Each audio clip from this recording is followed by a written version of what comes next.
It's been 40 years since Argentina was ruled by a military junta, a time when those who opposed the regime were systematically disappeared. Now the US is promising to release secret documents about their role. My husband was kidnapped and I was pregnant, so my mother started to participate in protest to demand the release of political prisoners. She was taken too. I never saw her again.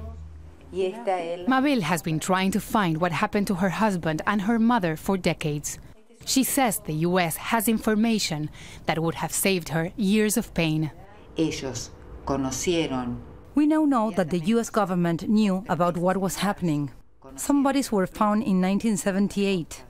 Those dead persons had been kidnapped with my mother. It would have saved me a lot of time if I had known back then that she was dead. This is the Navy Mechanical School. It used to be a clandestine detention center during the dictatorship. Hundreds of people were detained and tortured here. This paper that you can see here says the United States was also part of the dictatorship. Human rights organizations are saying that Barack Obama is not welcome here because they're not willing to forgive or forget the role that the United States played at the time. Many of those killed in the 70s and 80s were victims of the Condor Plan, where Latin American dictatorships persecuted opponents around the world. Marcos Lolé has been investigating the plan for years and is impressed by the amount of knowledge the US had about what was happening. Henry Kissinger told the Argentine foreign minister at the time, if you have something to do it fast. There are lots of documents that show the CIA role, the role in the Condor Plan. It's impressive how much knowledge they had.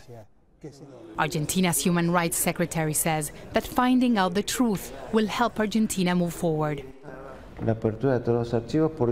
Opening all the archives will help us. The more we know about what happened will help us unite. Hiding the truth only generates more pain. Mabel was able to find her mother's remains in a mass grave in 2005.